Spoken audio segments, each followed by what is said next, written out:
3 प्रकार की होती है। कितने प्रकार की होती है? 3। भूलना नहीं कभी भी। घर में जाके अपने घर में बड़े भाई बहनों से पूछना रुधिर कणिकाएं कितने प्रकार की होती है। देखो कौन लोग बता पाते हैं, है ना? शायद ही कोई बता पाए जिन्होंने अच्छे से पढ़ाई करी होगी साइंस की।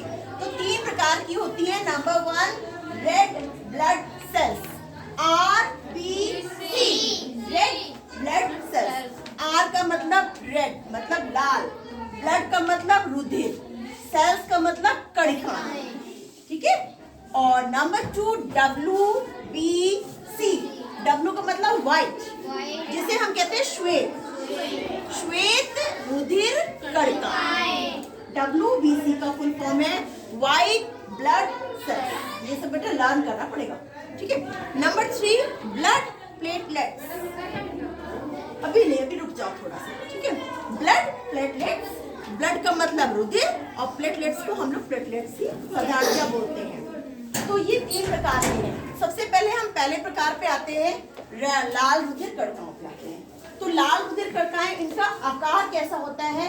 गोल और तश्तरी नुमा। तश्तरी देखिए, प्लेट, गोल गोल प्लेट देखिए, तो वैसे ही इनका आकार होता है। और इनका जीवन काल, ये जो ब्लड सेल्स होते हैं ना, ये मतलब कम डेड होते रहते हैं और नए बनते रहते हैं हमारे बॉडी में। तो इनका जीवन काल 100 से लेकर के 120 दिन तक का होता है। और इनकी संख्याओं में पुरुष और स्त्रियों में थोड़ा सा फर्क होता है। पुरुषों में इनकी संख्या 55 लाख तक होती है और स्त्रियों में 45 लाख से लेकर के 50 लाख तक होती है, ठीक है।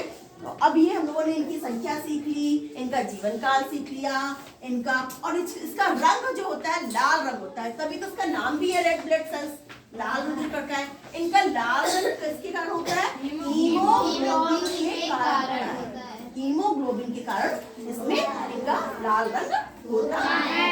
इतना आगे समझ में? अब आते हैं हम लोग व्हाइट ब्लड सेल्स पे, श्वेत रुधिर कणिकाओं पे।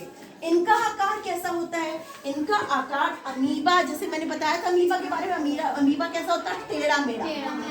अमीबा का आकार बदलता रहता है, तो अमीबा के आकार की तरह होता है, कभी टेढ़ा, देखा ना अमीबा। और इनका रंग कैसा होता है? RBC में तो लाल रंग था, लेकिन इसका कोई रंग नहीं होता है, रंगहीन होता है, ठीक है। और इसका जीवन काल 1 से लेकर के 4 दिन तक का होता है, 1 से लेकर के 4 दिन तक होता है। इनकी संख्या, इन कणिकाओं की संख्या कितनी होती है? 5,000 तक, पुरुषों में स्त्रियों में दोनों में, ठीक है। तो ये हमने सीखा व्हाइट ब्लड सेल्स के बारे में। अब आते हैं हम लोग नंबर 3 ब्लड प्लेटलेट्स, रुधिर प्लेटलेट्स के बारे में, ठीक है। इनका जो आकार है, ये आकार में बहुत छोटी होती है और केंद्र विहीन होती है, ठीक है। और प्लेट नुमा इनका आकार होता है। इनका जीवन काल 8 से लेकर के 10 दिन तक ही होता है। और इनकी संख्या जो है वो 2 लाख से लेकर के 5 लाख तक, कितनी संख्या होती है? बहुत संख्या ना, 2 लाख बहुत होती है। और रक्त का जो थक्का बनाने में सहायता प्रदान करता है हमारा ये प्लेटलेट। अब मैं थोड़ा सा किसी बच्चे से पूछती हूँ, कौशकी तुमसे पूछूं, बताओगी?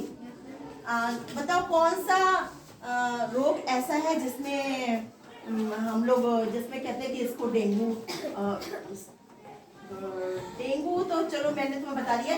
डेंगू में क्या होता है? डेंगू में डॉक्टर कैसे बताता है कि इसको डेंगू? प्लेटलेट्स की कम हो जाते हैं और मच्छर के काटने से। किस तरह का मच्छर होता है वो मैम घुटने से ज्यादा ऊपर नहीं उठ सकता है और मैम साफ पानी में वो रहता है। अरे वाह, वेरी गुड। और ठीक से क्लास करो। जब किसी को बुखार चढ़ता है ना तो वो डॉक्टर के पास जाता है, उसका बुखार जब मतलब उतरता नहीं है तो डॉक्टर क्या करता है? उसका प्लेटलेट्स उसकी चेक करवाता है उसका, तो मालूम पड़ता है कि उसकी प्लेटलेट्स की संख्या कम हो गई है। जैसे ही प्लेटलेट्स की संख्या कम हुई सो डॉक्टर क्या कह देता है कि डेंगू हुआ है, डॉक्टर पहचान जाता है कि डेंगू हुआ है। तो प्लेटलेट्स की संख्या अगर घट जाती है हमारे प्लेटलेट्स, रुधिर प्लेटलेट्स में, तो समझ जाओ कि डेंगू हुआ है। उसमें घरेलू इलाज क्या करते हैं? पपीते के पत्ते का जूस बनाते हैं और बकरी के दूध देते हैं। हाँ, तो हमारा कहीं पर चोट लगती है, रक्त का थक्का जमाने में भी ये प्लेटलेट्स सहायता प्रदान करती है। अच्छे से आ गया? अब इसको तुम लोग अपना नोट डाउन कर लो तीनों को। अगर तुमने इतना सीख लिया तो तुमने ब्लड सेल्स के बारे में समझ लो आधे से या ज्यादा ही ज्यादा जानकारी तुम लोगों ने हासिल कर ली। इसका मैं कल तुम लोगों से पूछूंगी, बताओगे? ओके, अपनी कॉपी निकालो और उसको ठीक है।